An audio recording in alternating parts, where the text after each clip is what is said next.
While my granddaughter was dying in the ICU after what everyone kept calling a tragic fall, her stepmother was posting champagne selfies from a yacht somewhere off the Florida coast with the man she'd been secretly seeing for almost a year. I wish I were making that up. The police thought it was an accident.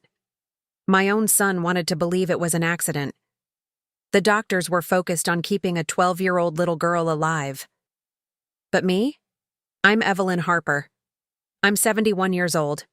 I've buried my husband, survived breast cancer, and spent 35 years working as a registered nurse before I retired. I've learned one thing about people.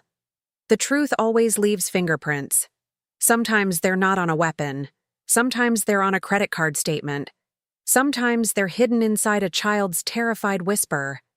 And sometimes they're sitting on Instagram with a cocktail in one hand while your stepdaughter is fighting for every single breath. This all started because my granddaughter Lily called me 3 days before she ended up in intensive care. She didn't cry. That scared me more than if she had. "Grandma," her tiny voice sounded flat. "You busy?" "For you?" "Never." There was silence. Then she asked something no child should ever have to ask. "If somebody keeps saying they're sorry after they hurt you, does that mean they love you?" I stopped watering my flowers. "What happened, sweetheart?" "Nothing." "Lily." I just fell again. Again. That word hit me like a punch. Again. "How many times have you fallen?" She stayed quiet. Then she whispered, "I don't think I'm clumsy." No, she wasn't. Lily had been doing gymnastics since she was 6. She could balance on a 4-inch beam better than most adults could walk across a sidewalk. Kids like that don't suddenly become accident magnets. Not unless something else is going on. "I'll come get you." "You can't." "Why not?" "Dad said we're going to Miami tomorrow." Miami. Of course. Because Tiffany never missed a chance to show off on social media. Designer swimsuits, luxury hotels, 5-star restaurants, every picture perfectly filtered, every caption talking about gratitude and family blessings. Meanwhile, Lily was disappearing. After my daughter-in-law Claire died from leukemia 4 years earlier, my son Daniel completely fell apart. He loved Claire. Everybody knew it. He barely functioned for almost 2 years. Then, Tiffany showed up. Pretty, confident, funny. She worked in real estate and somehow convinced everyone she was exactly what Daniel needed. At first, I tried. Lord knows I tried. I invited her for dinner, bought birthday presents, included her in holidays. But there was always something off. She smiled too much around adults. Not enough around Lily. She'd correct Lily over tiny things, embarrass her at dinner. Tell her to stop being dramatic. Tell her to grow up. Nothing obvious enough to accuse, just thousands of tiny paper cuts, the kind emotional abusers specialize in. Whenever I brought it up, Daniel defended her. "Mom, you're imagining things. Tiffany's trying. Lily's adjusting." "You're overprotective." Maybe I was, until the bruises started. First it was her wrist, then her shoulder, then her ribs. Always an explanation. She tripped, she slipped, she ran into a table, she fell downstairs, always falling, always. One afternoon, I asked Lily to help me bake cookies. Kids tell the truth when their hands are busy. We were rolling dough when I noticed a yellow bruise along her upper arm. It looked exactly like fingerprints. I gently touched it. "What happened?" She shrugged. "I don't remember." "Lily?" Tiffany grabbed me. There it was, finally. Why? I spilled orange juice. I took a deep breath. Did she apologize? She nodded. She bought me ice cream. Classic, hurt, reward, confuse, repeat. I knew that cycle. I'd seen it during my nursing years. Victims start believing pain is normal, especially children. I immediately called Daniel. He laughed. Actually laughed. Mom, you're acting like Tiffany beats my daughter. I'm saying grabbing a child hard enough to leave bruises isn't okay. She was disciplining her. That's not discipline. You're making this into something it's not. We didn't speak for almost 2 weeks after that. Then everything exploded. The call came at 2:17 in the afternoon. Unknown number. Is this Evelyn Harper? Yes. This is Memorial Hospital. Every parent's nightmare doesn't end when your children grow up. It just changes shape. Your granddaughter has been admitted following a severe fall.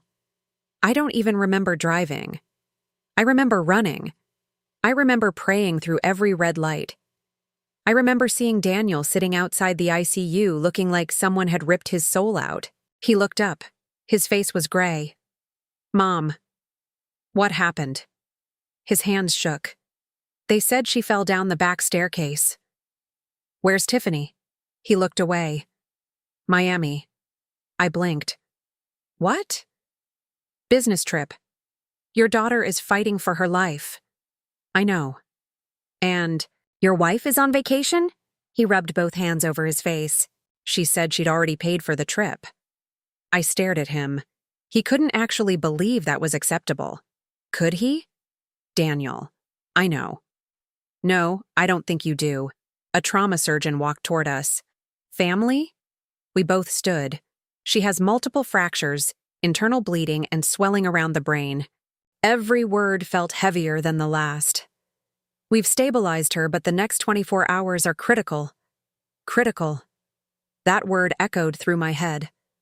I walked into Lily's room. Machines surrounded her. Her tiny body looked swallowed by hospital sheets. Bandages wrapped around her head. Purple bruises covered both arms. Her breathing came through a machine. I sat beside her, held her hand. It felt so small. So this is what happened to my brave girl. Daniel stood in the doorway crying. I should have listened. I didn't answer. Because if I spoke then, I'd say something I'd never be able to take back. Instead, I looked closer. Old nurse habits never leave you. The bruises weren't random. Some were healing, some were fresh. Different ages, different colors. Weeks apart. That wasn't one accident. That was a history, a pattern. When the ICU nurse came to check Lily's monitors, I quietly asked if they had documented every bruise. She nodded. Actually, she lowered her voice. The attending physician already contacted Child Protective Services. My heart stopped. So they noticed too? The nurse gave the smallest nod. The injuries don't completely match the reported accident. There it was. The first crack. Someone else saw it. Someone else wasn't buying the story. Daniel overheard us. What are you saying? The nurse remained professional. I'm saying standard protocol requires investigation. He looked horrified. You think someone hurt my daughter? Nobody answered, because deep down, he already knew exactly who they were talking about. That evening, while Daniel refused to leave Lily's bedside, I stepped into the hallway to get coffee. My phone buzzed. It was my neighbor, Carol. Evelyn, have you looked at Tiffany's Instagram? No. You should. I don't think now's the time. It is. She texted me screenshots anyway. I opened the first one. There she was, white designer bikini. Huge sunglasses, champagne glass raised toward the sunset. Laughing. The caption read, "Living my best life. Sometimes you just have to leave the drama behind." Posted. 1 hour after Lily was admitted to intensive care, I felt physically sick. There were dozens of comments. You deserve this, queen. Relationship goals. So jealous. Then I noticed something. She wasn't alone. The man beside her wasn't part of any business meeting. He had his arm wrapped around her waist, too comfortably, too intimately. I zoomed in. Daniel had never met him, but I had. 3 months earlier. At a charity fundraiser, Tiffany introduced him as a client named Jason. Funny. Clients don't usually hold married women like that. I kept scrolling, picture after picture, different dates, different cities. The same man, The same smile. The same secret. While my granddaughter was lying unconscious with tubes keeping her alive. Her stepmother wasn't just on vacation. She was celebrating. And at that exact moment, I made myself one promise. If Tiffany Harper had anything to do with what happened to Lily, I wasn't going to let age slow me down. I was going to uncover every lie she ever told, even if I had to tear apart her perfect little life one piece at a time. The next morning, I hadn't slept for more than 20 minutes. Hospitals have their own rhythm. Monitors beep. Nurses move quickly through the hallways. Coffee gets cold before you finish it. Families whisper prayers they never imagined they'd have to say. Lily was still unconscious, but the swelling in her brain had stopped getting worse. The neurosurgeon called it a small but encouraging sign. I'll tell you something about hope. When someone you love is in intensive care, hope isn't fireworks. It's one doctor saying, "No change," because no change means they're still here. Daniel sat beside Lily's bed, staring at the floor. He looked 10 years older than he had 2 days earlier. "I called Tiffany again," he said quietly. "Did she answer?" "No. What about a text?" "She said she'd catch the first flight she could." I folded my arms. "And did she?" He shook his head. "She said all the flights were booked." I didn't answer. Instead, I opened the screenshots Carol had sent me. The latest post had been uploaded only 30 minutes earlier. Tiffany was on the same yacht. Different dress, different cocktail, same man. The caption read, "Trying to disconnect from all the negativity. Life is too short."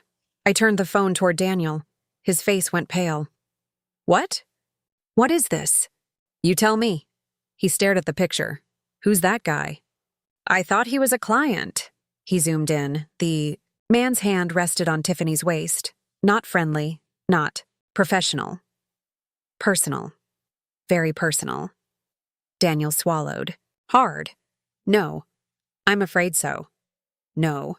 Tiffany wouldn't—" His sentence faded away because even he couldn't finish it. He already knew what he was looking at an affair. The detective assigned to Lily's case arrived just after lunch. Detective Sarah Collins was in her early 40s, calm, direct, and impossible to read. She introduced herself before asking if we could step into the family consultation room. "I want to explain where things stand." Daniel leaned forward. "Was it really an accident?" The detective chose her words carefully. "We're not prepared to reach any conclusions yet." But there are unanswered questions." She opened a folder. The emergency physicians documented injuries that appear older than the reported incident. Daniel closed his eyes. "I didn't see them?" She nodded. "That happens more often than families realize." Then she asked the question I had been waiting for. "Can either of you describe the household dynamic?" Daniel hesitated. I didn't. "Lily lost her mother 4 years ago." The detective nodded. "My son remarried 2 years later." Another nod. "My granddaughter and her stepmother never developed a close relationship." "Were there arguments?" "Yes." "Any reports of violence?" "No official reports, but—" I looked directly into her eyes. There were bruises. Daniel buried his face in his hands. I thought they were accidents. The detective made a note. "When was the last time anyone outside the home saw Lily?" I answered. 3 days ago. "And?" "She told me she didn't think she was clumsy." The room became completely silent. The detective wrote that sentence down, word for word, before leaving. She handed us both a business card. "If either of you remember anything at all, call me immediately." As she reached the door, she turned back. "One more thing, yes? We've requested the security footage from the neighborhood." Daniel frowned. "There are cameras?" "The house across the street has 2. For the first time since Lily had been admitted, I felt something shift. Evidence. Real evidence. Not opinions. Not feelings. Evidence. Later that afternoon, a social worker stopped by Lily's room carrying a small pink backpack. We recovered this from the house. It was Lily's school bag. Inside were notebooks, colored pencils, and a stuffed rabbit she'd carried everywhere since she was 5. The social worker carefully handed me another item, a spiral notebook. It's labeled private. I don't want to invade her privacy. I understand, the social worker said gently. But if there's information related to her safety, it could be important. I slowly opened it. The first pages were ordinary, homework.doodles.song. Lyrics, then the handwriting changed. The words became shorter, more careful, like, someone was afraid another person might read them. Dad. Works too much. I miss Mom. Sometimes. Tiffany gets really mad. She smiles when Dad comes. Home. She doesn't smile when we're alone. My hands began to shake. Daniel looked over my shoulder. Neither of us spoke. The next page hit even harder. I wish Grandma lived with us. Then another. If I tell Dad, he'll think I'm lying. Daniel covered his mouth. Tears rolled down his face. I failed her. No. Yes. No. He looked at me. You trusted someone who didn't deserve it. That wasn't the same thing as not loving his daughter. It was still a terrible mistake. But there was a difference. The final written page stopped both of us cold. If something bad happens to me, Grandma will know the truth. Daniel collapsed into the chair beside the bed. I never saw this. Because she didn't think you would. Hours later, Detective Collins called. We've reviewed part of the neighborhood footage. And? We'd like you both to come to the station tomorrow morning. Did you find something? I'd rather discuss it in person. That answer told me everything. They had found something.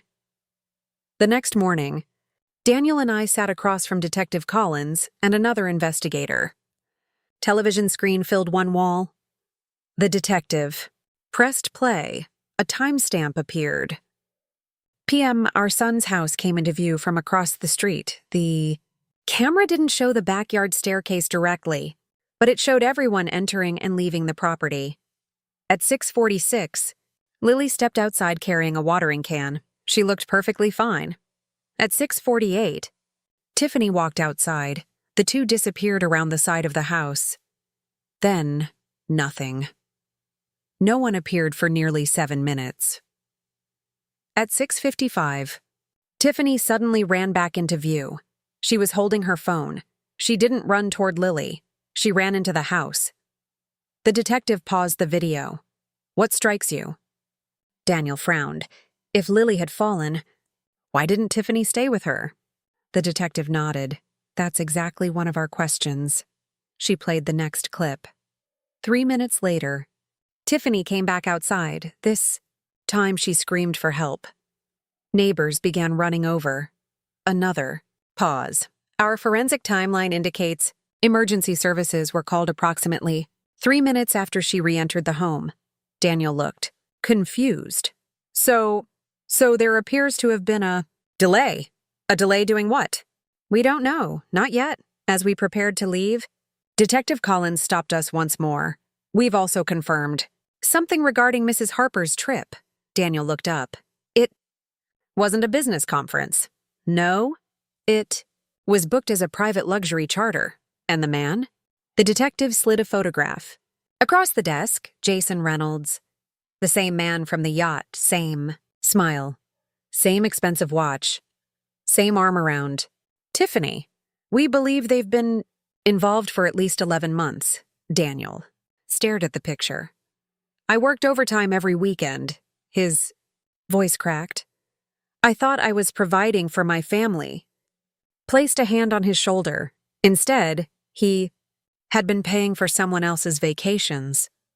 That evening, my phone rang from an unfamiliar number. Mrs. Harper? Yes, my name is Melissa. I used to work for Tiffany. My heart skipped. I saw the news. There was hesitation.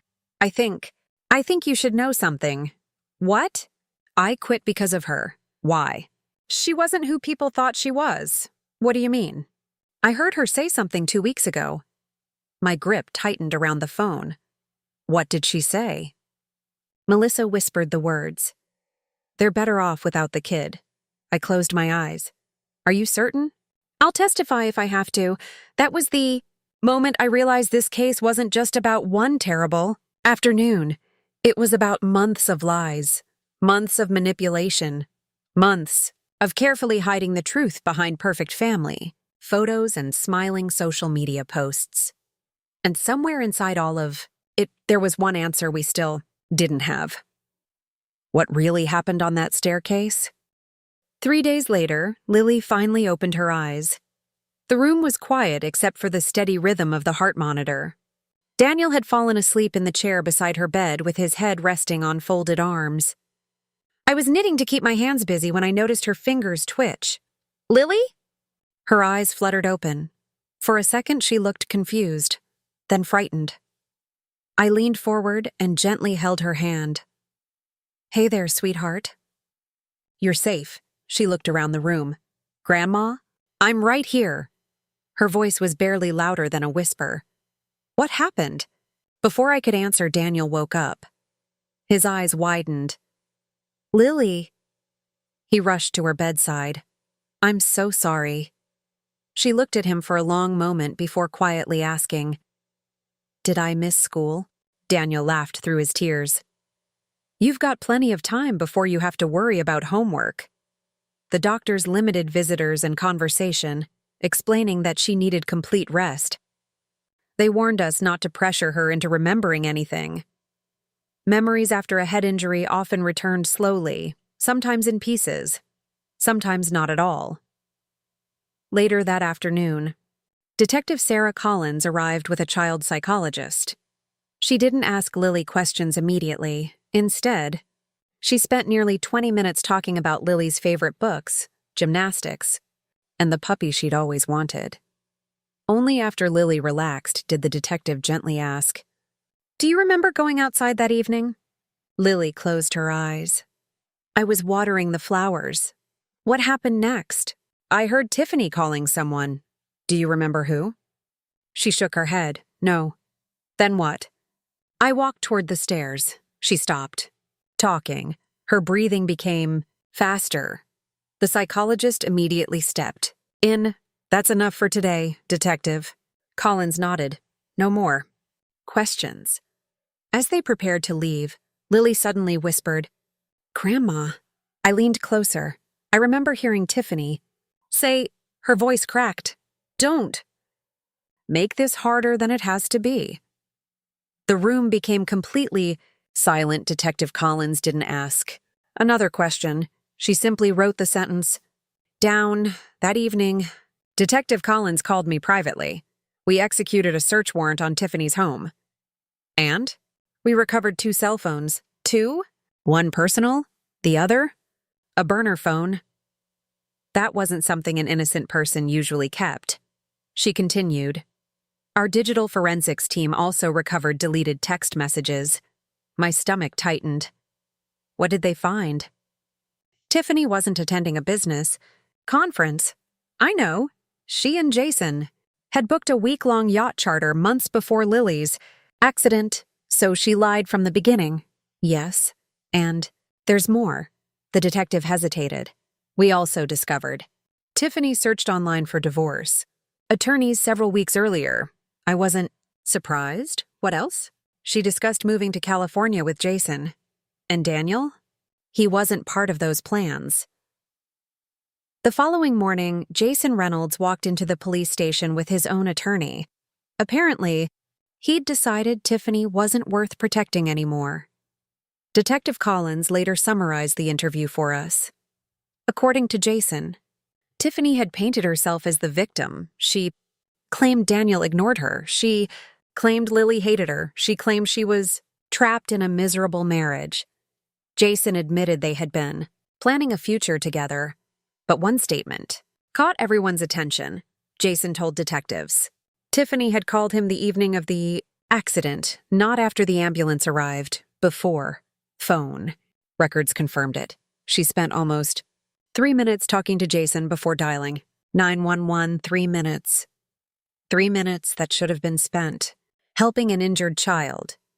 When confronted with the timeline, Tiffany insisted she had panicked. The detectives weren't convinced. Neither. Was I...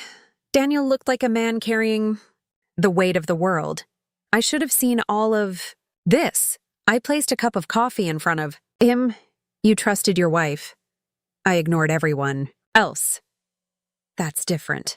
He stared at Lily sleeping peacefully. I kept thinking if I worked harder, everything at home would get better. You were providing. I was absent. He looked at me with tears in his eyes. Mom, why didn't I listen to you? I sighed. Because love sometimes makes people believe what they desperately want to be true. He nodded slowly. I'm done pretending. 2 days later, Tiffany finally returned.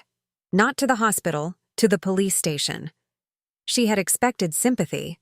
Instead, detectives informed her she was now the subject of a criminal investigation involving child neglect, obstruction, and providing false statements.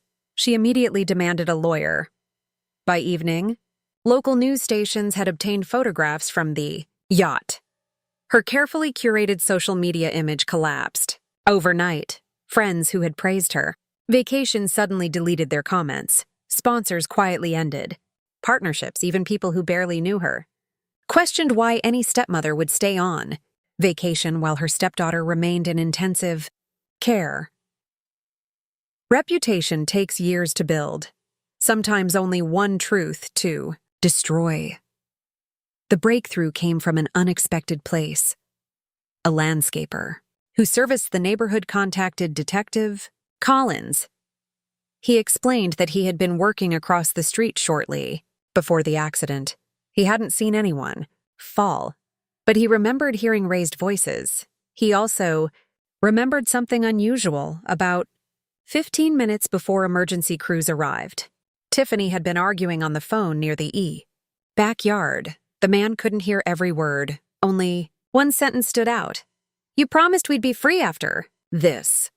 Detective Collins couldn't treat it as proof of a crime, but it reinforced the growing picture of deception surrounding Tiffany's actions. Meanwhile, Lily's condition improved every day.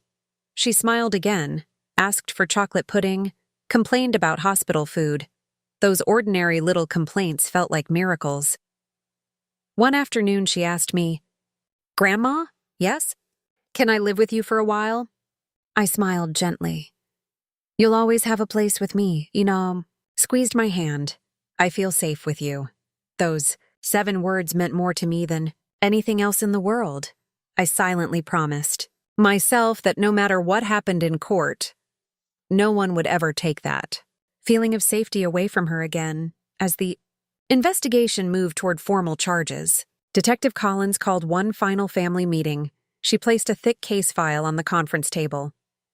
The evidence is substantial. Daniel looked nervous. What happens now? We present everything to the district attorney. And Tiffany? If charges are approved, she'll have to answer for every lie she told. I looked toward the hospital window where Lily was beginning her physical therapy. Justice wouldn't erase what had happened. It wouldn't give Lily back the weeks she'd lost. It wouldn't undo Daniel's guilt, but it could give our family something we hadn't had in a very long time, the truth. 6 weeks later, the courtroom was packed. Reporters filled the back row. Neighbors whispered to one another. Friends, who had once admired Tiffany's picture-perfect life, avoided looking in her direction. She walked into the courtroom wearing an expensive navy blue suit, her hair perfectly styled, her expression carefully controlled. If someone hadn't known the story, they might have mistaken her for the victim. I had seen that look before. Some people spend so much time creating the perfect image that they eventually believe it themselves. Daniel sat beside me. He looked nervous, but there was something different about him now. For the first time in years, he wasn't making excuses. He wasn't trying to protect someone who had lied to him. He was there for Lily, and only Lily. The district attorney began laying out the timeline, phone records, security, footage, witness statements, digital evidence, one by one. Each piece fit together like a puzzle. The prosecutor wasn't arguing that Tiffany had intentionally caused Lily's accident. The evidence didn't support that. Instead, the case focused on everything Tiffany did afterward. She delayed calling. 911. She lied about the timeline. She falsely claimed she had been attending a business conference. She attempted to delete phone messages. She repeatedly misled investigators. Most damaging of all, she abandoned her family during the most critical hours of Lily's life while continuing her vacation with Jason. Those weren't assumptions. They were facts supported by evidence, a detective. Sarah Collins spent nearly 2 hours explaining the investigation. She showed how deleted messages had been recovered. She described inconsistencies in Tiffany's interviews. She explained how surveillance footage disproved key parts of Tiffany's story. Then came the phone records. A large screen displayed the timeline: 6:55 p.m., call to Jason. Reynolds, 6:58 p.m., call to 911-3. Minutes. The courtroom grew, completely silent. The prosecutor asked only one question. Detective, during those 3 minutes, was any emergency assistance requested? No. No further questions. Jason Reynolds testified next. He looked nothing like the confident man smiling on that yacht. He avoided eye contact with almost everyone. Under oath, he admitted the affair had lasted nearly a year. He admitted Tiffany had promised she would soon leave Daniel. He admitted they had planned a future together. Then came the question everyone had been waiting for. When Tiffany called you that evening, what did she say? Jason swallowed hard. She sounded panicked. What were her exact words? She said, "Something terrible had happened." What did you tell her? I told her to call 911. Did she? Not while we were still talking. That answer echoed through the courtroom. No dramatic outburst, no shouting, just quiet disappointment spreading across every face. Daniel testified after lunch. It was the hardest thing I had ever watched. He admitted he had ignored warning signs. He admitted he dismissed my concerns. He admitted Lily deserved better. I believed my wife because I wanted my family to work, his voice. Correct, I was wrong, the prosecutor asked. Do you blame yourself? Daniel looked toward Lily. Every day. Then he looked at the judge. But blaming myself won't help my daughter. His eyes filled with tears. Protecting her from now on will... Finally, it was my turn. I took the oath.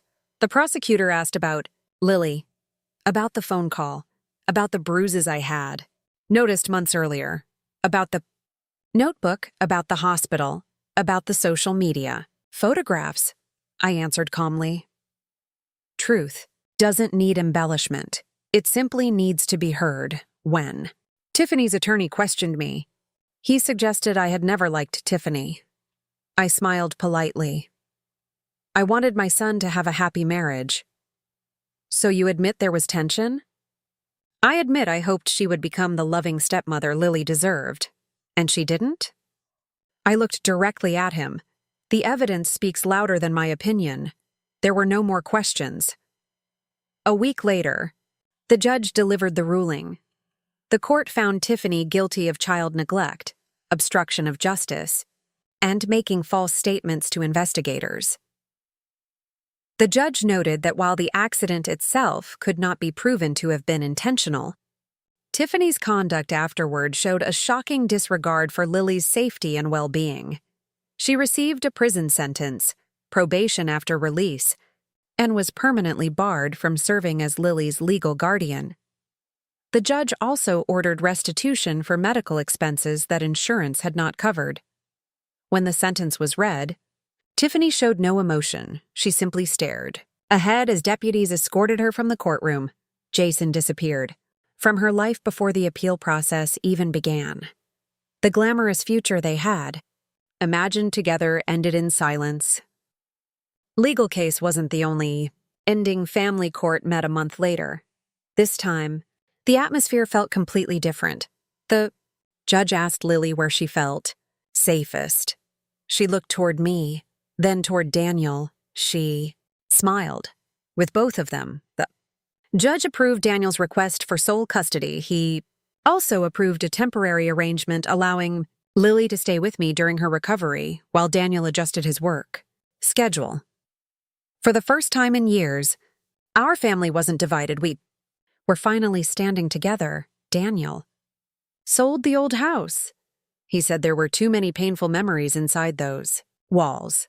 He bought a smaller place only 10 minutes from my home.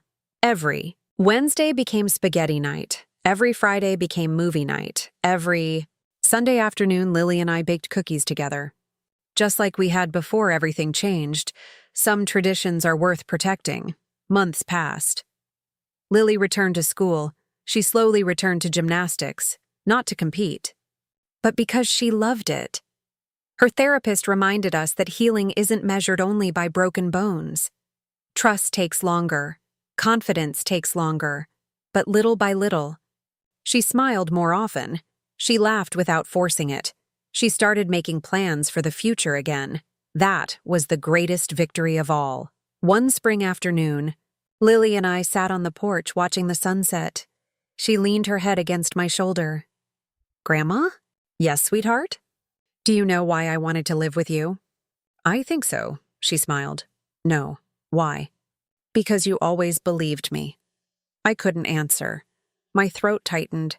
Instead, I wrapped my arm around her shoulders. Sometimes the most important thing you can give a child isn't money, it isn't presents, it isn't advice, it's believing them when they don't yet have the words to explain what they're feeling.